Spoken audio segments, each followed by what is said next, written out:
各位粉絲、各位朋友，歡迎大家嚟到凌晨空間之張天師啊！嗱，呢個係張天師嘅頻數，唔好搞錯，唔好見到我咧就以為係凌晨空間啦，係凌晨空間之張天師呢個頻道啊！喂，打聲招呼啫，大佬。觀眾朋友大家好。佢唔記得咗就係自己個頻道喎，真係未有時間，佢要雜亂你歌病啊嘛。未適應到係嘛？係啊。好啦，未開之前咧，繼續講翻呢個陸帝前先啊！嗱，我哋講過啦，之前啦，連續喺5月14號開台啦，跟住15至到5月20號7日裏邊，你哋都可以喺凌晨空間之張天師嗰個頻道裏邊留言，話想要呢個陸帝前，我哋有10條呢啲陸帝前送出嚟嘅。咁呢陸帝前有咩功效咧？其實張天師喺較早之前咧，亦都解釋咗㗎啦。不過咧，你哋係要抽㗎，得10條啫。咁啊，抽中咗之後咧，我哋會喺5月20號公佈邊10位中獎。中咗獎嘅時候，唔該聯絡我哋。聯絡咗之後，將你嘅信息話俾我哋聽。咁啊，張天師咧就會教你哋點樣去放呢個陸帝前嗰個方位，放喺邊度，就令你招財啊咩啊，仲有咩啊？招財招生意，升職化小人。係啦，好多嘢嘅。咁因為呢啲陸帝前咧，張天師咧就會開咗光嘅，同埋記住啊，要教你放咩方位先有用㗎。咁啊，希望大家繼續留言啦。由今日開始一路去到5月20號嗰日就會公佈俾大家聽，邊10位係抽到呢個陸帝前㗎啦。記住啦，好，呢度唔講啦。咁今次輪到講咩古仔啊？張天師？唉，真係今日繼續講同啲張天師有關嘅嘢啦，都係驅邪啦。今日講好啦。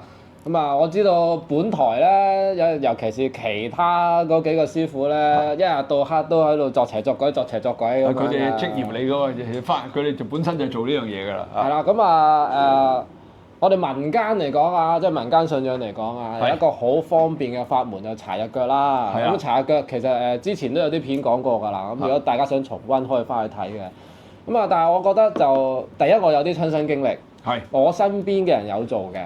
我自己亦都有幫人做嘅，咁而的確咧個效果咧係唔錯嘅。係啦，咁啊我嗰時有啲跟我學占卜嘅學生啦，咁其實陸陸續續咧都去咗學法科㗎啦，咁啊但係就唔係跟我啊，咁啊我冇資格收徒嘅嚇。咁啊佢哋咧就即係間唔少會同我食飯，咁啊傾下即係依排啲近況點啊，咁就佢話啊最近識咗啲人就真係問嚟問去都係問撞鬼喎。佢話咁有咩方法搞啊？咁我話你唔係學錄音咁，你真嚟問我，你翻問你師傅啊嘛。冇錯啦，係咯，真係傻豬豬嚟嘅。係啦，咁啊以前嘅集數咧，其實都有講過，師傅係忙嘅佢唔會成日得閒咧同你啲徒弟講case by case 咁，你呢個要點處理，嗰個要點處理。咁倒不如大家真係學一啲你又用得，我又用得，又唔使咁多宗教背景同信仰嘅嘢啦，好唔好？好。咁就係搽日腳啦。嗱咁啊嗰時咧同鐘師傅傾過嘅，阿鐘師傅話：呢啲嘢其實一字係咁淺嘅啫，你去醫紙鋪度，只要我提大家，只要嗰間醫紙鋪望落係殘舊啲嘅。哦，即係有料到啲，唔好咁新淨嗰啲啊，裝修到鬼咁靚嗰啲。或者咁講，或者叫做嗰度嗰個話事人或者個老闆本身係真係接觸開呢個行業嘅，佢先識嘅。即係我試過咧，去到一啲醫紙鋪比較新式啲嘅，好光鮮嘅，盞燈好殘眼嗰啲入到去咧，我話揾咩佢都係叫我自己揾嘅。我問佢啲嘢擺喺邊咧，佢都話唔知嘅。其實好明顯咧，個老闆係唔知我講緊啲咩嘅。因為咧，我哋普通人啦嚇，我哋普通嗰啲唔識法科啲咧，通常遇到啲咩類似陰邪發生嘅嘢咧，都會走去醫紙鋪嗰度就問一問個老闆。咁個老闆咧就會攞本通勝，就幫我哋查一查日腳。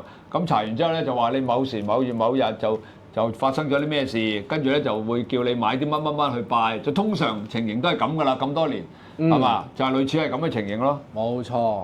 咁啊，呢樣嘢得唔得咧？我可以負責任地講，我試過得，我教人做咧，亦都係幾好嘅。我覺得個效果。咁啊，所以咧今日咧就同大家講一次，由點樣去做，到做完之後自己需要做啲乜嘢，咁我都會咧同大家詳細咁講下嘅。好啊。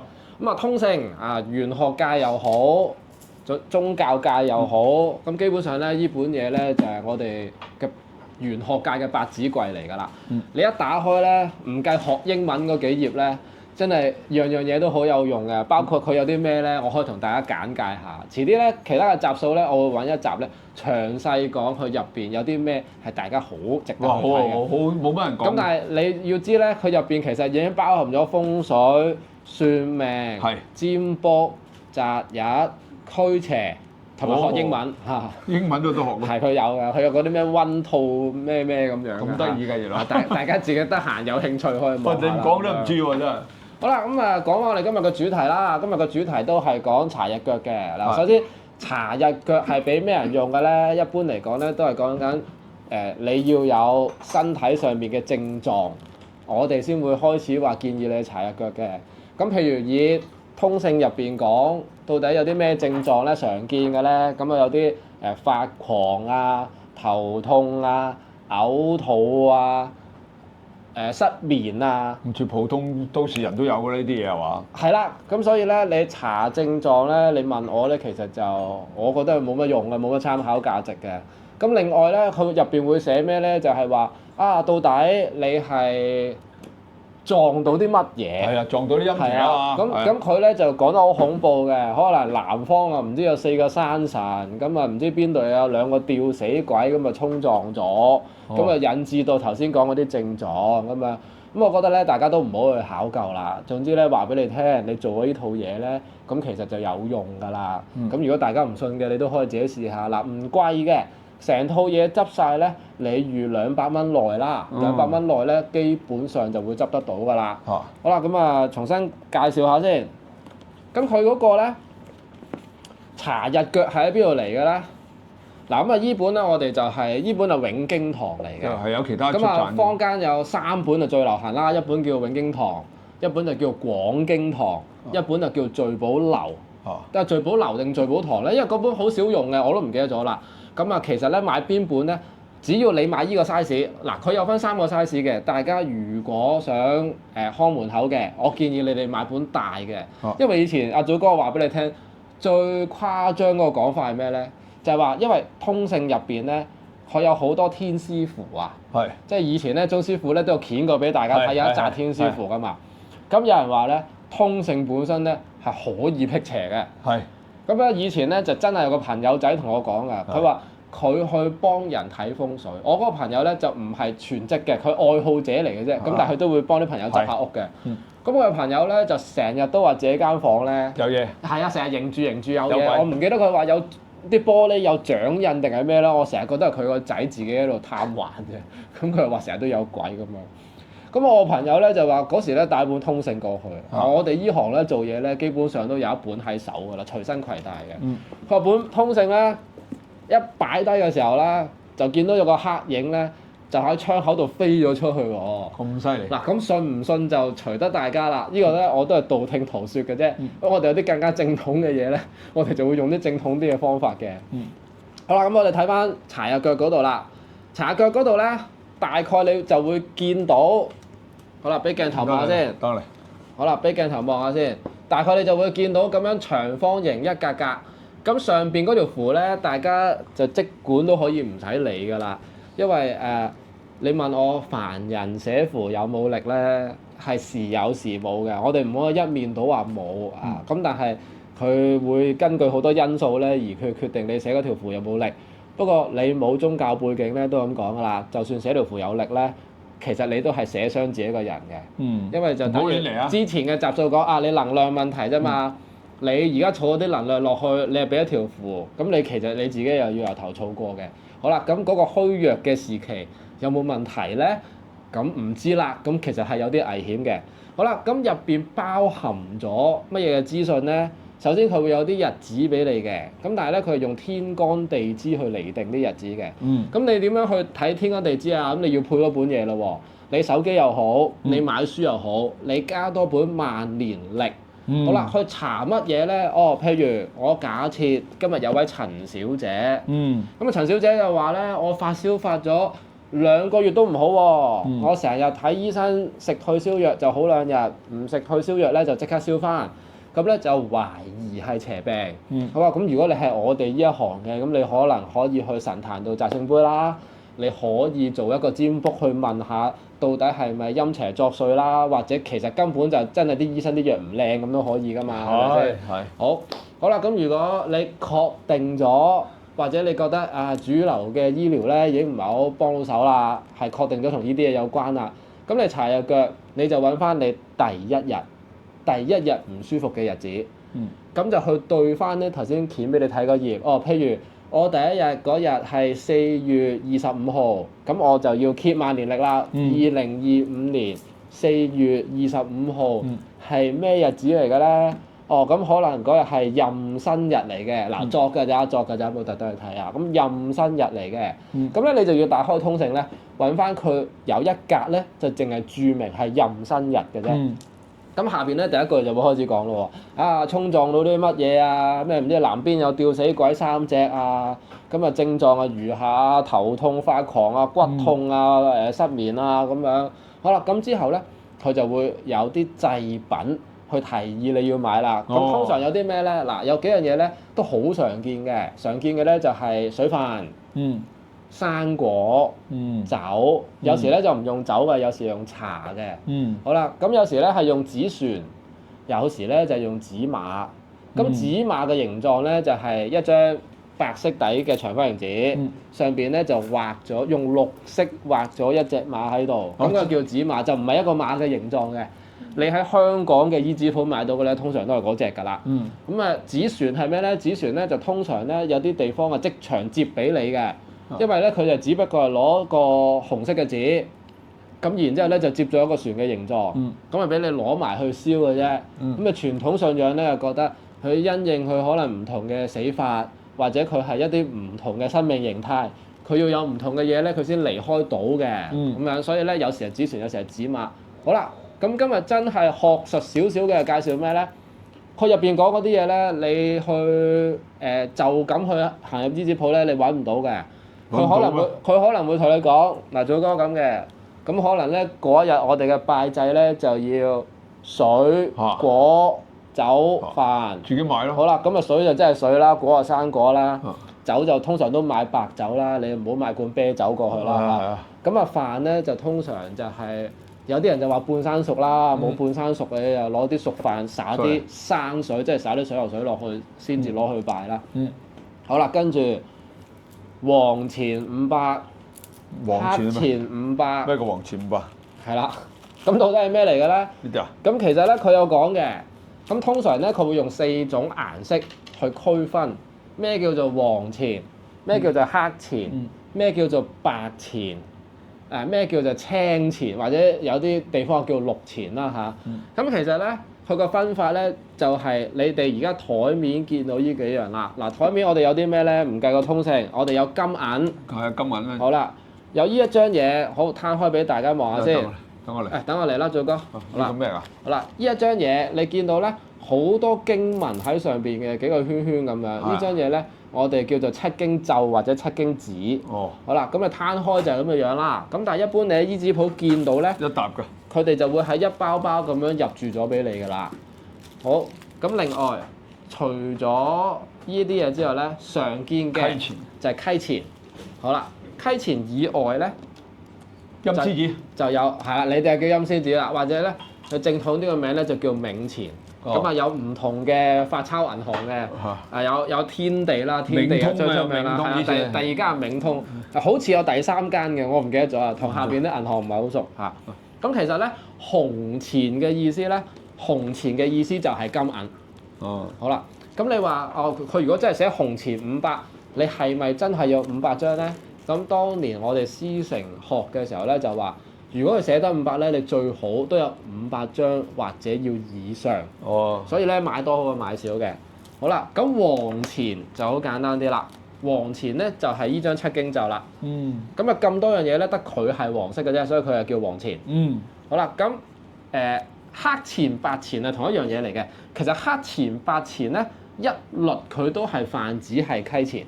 咁你依啲多唔緊要嘅，因為溪錢咧好易化嘅啫，你差唔多一過火佢就化到冇咁滯㗎啦。咁另外嗰個青錢係咩咧？其實青錢就係依個啊，青錢就係我哋叫做冥幣。咁你以後如果唔想係即係我又唔想咁講嘅，但係衣紙鋪執得俾你咧，佢哋一定會根據自己可能師承學落嚟啊，或者自己有喺出邊學嗰啲咩咧，加減咧，就可能俾咗好多嘢你，都唔出奇。俾多咗其他嘢你。係啦，俾多咗其他嘢你。咁你話係咪純粹係商業利益？我覺得未必係嘅。好啦，咁另外仲要啲咩咧？就係依張啦。嗱，我建議咧，好大張。點都要有2張大白解喺度嘅。點解要有2張大白解咧？第一就係通常我哋去做一份醫保啦，我哋叫做，佢做一份醫保咧，佢差唔多一定有一張大白解俾你嘅。咁嗰張大白解咧係俾你寫名落去化嘅。我今日去化啲嘢俾十方遊魂眾生，咁喂邊個燒先得㗎？係咪？咁我點知啲功德會唔會去咗李嘉誠嗰度啊？咁啊，你都要知係邊個做捐獻人㗎嘛。好啦，第二本身白解有個解字話得俾你聽咧。佢本身就係有解千災百難嘅能力嘅。咁犀利呢張嘢？係啦，因為佢入邊咧，佢有一個叫解千災百難啦，又或者有個叫赦罪金牌嘅部分。其實白解係幾個大嘅部分組成嘅。好啦，咁你喺邊度咧？嗱，一張白解，咁我哋俾少少時間啊。攤翻開都好大張下嘅，係啦。哇，好大張！好大張下嘅。好，祖哥，咁我哋而家接翻埋一半先，我哋俾張天師休息下先嚇。好啦，咁你見到下邊呢個位置，係可以寫名同埋寫你拜祭嘅日期嘅。咁好多人咧繼續追問落去咧，喂，係咪要寫農曆啊，或者寫你哋嗰啲咩天干地支啊？咁咧，當年咧，師傅就話其實都唔使嘅嚇。咁啊，時代嘅變化唔係淨係得我哋陽間嘅，應該係即係全個世界，只要有人用得多，其實班仙家或者叫班眾生咧，都知道你做緊啲咩嘅。咁嗰時佢講咗一個我覺得好合邏輯嘅概念嘅，佢話鬼大部分都係人變嘅啫。咁話除非妖啫。係啦，咁啊，即係其他嘅生命形態就第時有時間再同大家講啦。咩叫魑魅魍魎啊、山精妖怪啊咁樣。好啦，咁點解要2張咧？因為第一張就係講緊你拜嘅時候，佢係擺埋落去份醫保入邊嘅。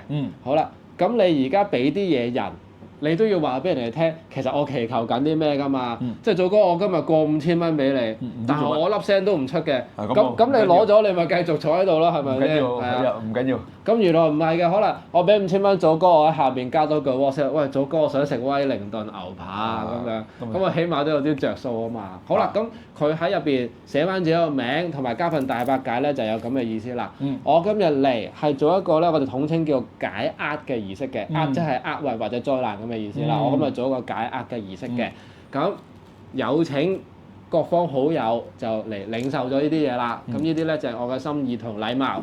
咁樣麻煩大家領受咗之後咧，就離開啦，就搞掂啦。係啦，就搞掂啦。咁通常咧，我自己經歷嘅真人真事咧，講翻單近㗎啦。近嘅就係我嗰個以前嗰個學生問我嘅。咁佢話：喂，點樣？嗱，首先佢話佢接觸咗一位女士，就話佢覺得咧自己去完親戚屋企之後，又揦嘢，就係啦，統稱係揦嘢啦，詳情係有咩唔舒服就唔講啦。咁佢問我，佢話我冇陰陽眼點算？呢個第一個問題嚟嘅。我話你冇陰陽眼你就占卜，你占卜會睇到有冇鬼嘅。占卜係一個只要你識問問題咧，好萬用嘅工具嚟嘅嚇。咁佢話好，咁我就睇下啦。佢話如果我唔識解俾你解得唔得啊？我話得，咁即係當年都叫一場師徒咁立兩眼啫，又唔使解好多嘢，有同冇啫嘛。咁我話有喎，我話一隻喺屋企，一隻黐住個人。我話嗱，咁你唔係做之前睇嘅，你做之後你都望下啦，做之後睇下係咪真係得啦？喂，唔得你就要翻去問你法科師傅㗎啦。你開壇又好，你寫符又好，係咪？嗰啲人唔好搞我啊！即係你幫佢搞咗個呢套嘢白解係嘛？叫佢自己搞定佢。我叫佢自己搞。哦，明白。我叫佢，我話嗱，你話俾我聽邊一日，我幫你查要啲咩製品，咁我都唔會同佢買㗎啦。我話你自己買咯，邊日得閒買啫？我哋上嚟拍片我都冇時間。咪咯，講到咁 OK，佢專入鋪買到嘅。你自己買，我話可以嘅話，最緊要當事人要在場。係啦，因為當事人派禮物啊嘛，而家其實個重點係你當事人唔喺度，其實你就好冇誠意嘅。我自己個人都建議咧，如果可以做咧，當事人喺度係最好嘅。好啦，咁我話擇唔擇吉時，咁佢話唔擇啦。佢話即係佢第一次做，又唔想麻煩到人咁。你知啱啱出嚟做好多嘢避忌㗎啦，咁啊，我話唔緊要啦，咁你照做啦。我話其實都係講誠唔誠心嘅啫，所有祭祀、宗教、法術，誠心行先。係。好啦，咁佢就照做，咁啊做完就好開心，咁啊起個文王卦 send 俾我，佢話做咗啦。佢話唔使你解啊，我都識睇啊，真係冇咗鬼咯！做完之後。即係唔係因為我哋以前咧，我哋嗰個年代咧就唔係識咁多法科嘢，亦都唔知邊度揾。咁好多時咧，譬如有時，尤其是最多咧，啲小朋友，成日夜晚喊啊！我仔都成日係咁啊嗰陣時。咁啊走去啲醫紙鋪啊、紙紮鋪嗰度咧，就又係揾嗰啲。當然咧，嗰陣時我哋嗰個年代嗰啲紙紮鋪嗰啲老闆個個都好大年紀嘅咧，有啲70、80歲嘅，甚至更大年紀仲有。而家啲後生態啦，咁嗰啲咧就會幫你查通勝嘅，查完之後咧就學你話齋類似咁樣，其實我哋唔知嘅。咁佢就你買啲乜，咁啊問你嗰次喺邊度啊？咁咪喺嗰度，咁佢就叫翻你喺嗰度拜，咁啊真係得嘅喎。拜完之後就真係冇咗，我個仔又冇再成日喊啊咁樣嘅喎。咁啊睇下你個仔嗰時幾大？好細個嗰陣時。因為通常咧，如果我哋做咧，小朋友，小兒夜哭啦，我哋叫做小兒夜哭。如果冇辦法制止，或者大家家長覺得咧個情況唔尋常咧，理論上我哋係拜第二樣嘢嘅，唔係做柴日。係咩？拜咩？拜咩？拜邊個咧？咁啊，今集可以同大家分享埋咧，就係拜床頭婆婆。有冇聽過床頭婆婆啊？係啦。咁啊，親身經歷就係我有個學生咁啊，佢生小朋友。就話個女咧晚晚都喊得好犀利，咁我話你拜床頭婆婆啦，咁啊，咁都唔係冇根冇據嘅，咁我係即係做完一個占卜先提議佢做呢樣嘢嘅，因為喊可以有好多成因㗎嘛，好多，係咯，可能係個工人包毛巾嘅時候包得太實箍住個女咧，係咪？咁你睇下係咪同嗰啲嘢有關先？以前我哋小朋友都有老母都有講床頭婆婆呢啲故仔嘅。係啦，咁啊床頭婆婆個拜法咧，我覺得大家去醫紙鋪問。都有㗎啦，因為佢嗰份醫簿咧就特別細份嘅，可能你平時買份嗰啲天神地主啊咁大份嘅，床頭婆婆咧就一卷嘢嚟嘅，好短嘅啫，咁所以咧好快就化晒㗎啦。有機會咪攞出嚟介紹下咯。有機會介紹下啦，不過而家就講翻我哋拜日腳嘅問題先啦。我哋未講最重要嗰個步驟嘅，咁其實就好簡單嘅，你揾一個十字路口，或者三叉路口。點解十字路口或者三叉路口咧？就係有一個叫做去易但係翻嚟難咁嘅意思啊。咁啊四通八達啊嘛，你要散嘅你去邊度散都得。好啦，咁但係條路分晒叉嘅，你要翻嚟揾我你又唔容易嘅。咁所以咧，通常我哋做咧就話一係就三叉路口，一係咧就十字路口。咁如果通勝有強烈要求，你要去邊一個方向化嘅，你都要跟翻嘅。譬如佢會有講嘅。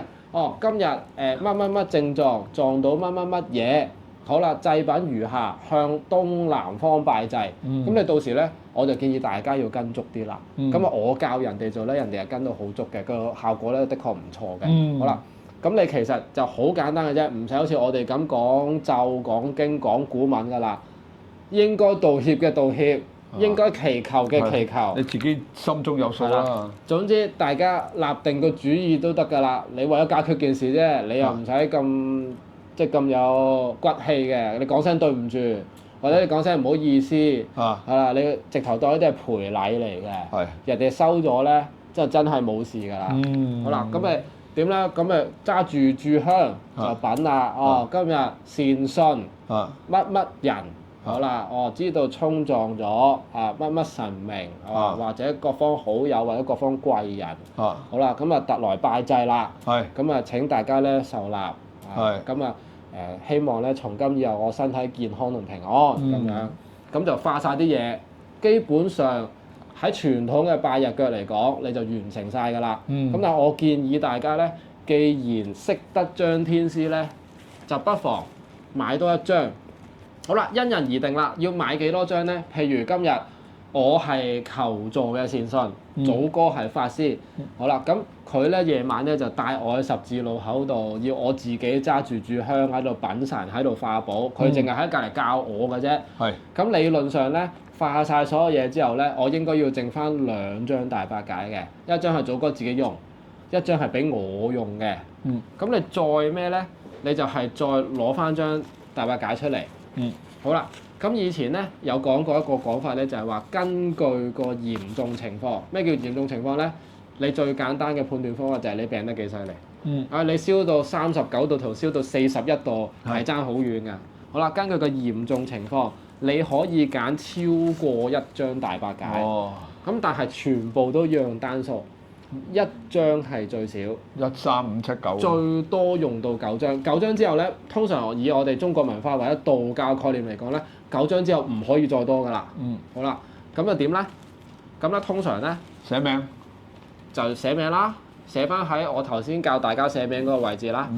跟住咧，我哋個做法咧就係話，通常咧我哋會接到得翻呢一張圖喺度嘅啫，接到得翻呢一張圖喺度嘅啫。咁然之後天師像係向外嘅，就唔好對住個人。好啦，咁咧我哋一般嚟講咧就掃3下。掃3下嘅意思咧係，啲人成日話啊，去完大酒店啊，想攞大八解清身啊，點樣掃咧？第一下由頭到腳，即係咁樣掃落去，即係用呢個掃。係啦，我哋唔好立亂掃，我哋唔好立亂掃。即係咁樣掃落去。我哋攞其他嘢嗱，我攞呢個當呢個。我當呢個大八解。咁我幫祖哥掃咯喎。當呢個八解。第一下由頭一路掃到落腳。係。第二下由左邊個膊頭掃到落腳，第三下由右邊膊頭掃到落腳。好啦，然之後點着佢就擺喺地下當攬火盆攬過佢。原來有儀式嘅，我哋唔識啊。咁樣你最後先至等於除咗我請走咗一啲對我健康有影響嘅嘢之外，起碼等佢哋唔好翻嚟，或者唔好喺我哋拜緊神嘅時候有一啲純粹出於好奇，想睇下你做啲咩嘅眾生，唔覺意令你沾染到啲陰氣。咁即係話，如果我哋去完大酒店翻嚟，我有3個人就要3張噶咯喎。3個人就最少要3張啦。係咯，即係1張嘛。係啦。明白。幾好啊！呢個教咗大家唔錯。咁呢個八解就可以為大家即係簡單嘅而可以消除咗呢啲陰邪啊各方面嘅嘢啊。咁當然咧有啲兇神惡煞嘅就另當別論啦。兇神惡煞就唔好自己搞啦。冇得搞㗎啦！你即係嗰啲普普通通啊，小朋友喊啊，唔係，即係譬如我哋細路嗰陣時，總之經常都病，但係唔好發燒啊，成日都發燒又成日一停咗藥又病翻。試咗先咯。或者真係有啲好古靈精怪嘅，譬如你真係好似我以前啲片咁講。我哋真係聽到有聲，或者你真係咩咧？長期發惡夢，我覺得大家都可以攞嚟試下嘅。係啦，試咗先咯。等於我哋譬如話張醫生，我哋成日都有啲粉絲留言話撞邪撞鬼啊，各樣嘢啊，咁我都叫佢哋喂，不如你哋唔好揾我哋住，你哋自己去醫子鋪度買咗呢啲咁嘅八解啊，呢啲咁樣去燒燒先啦。咁不過試過有1、2個係唔得嘅。跟住就結果揾我哋幫佢搞。實有嘅，因為你唔知撞埋嚟嗰啲係咩嚟㗎？可能真係有道行嘅嘢咧。好啦，我想喺度提多樣先，因為我知段片咧就差唔多over 晒㗎啦。好啦，有一種情況係你真係唔知幾時開始唔舒服嘅。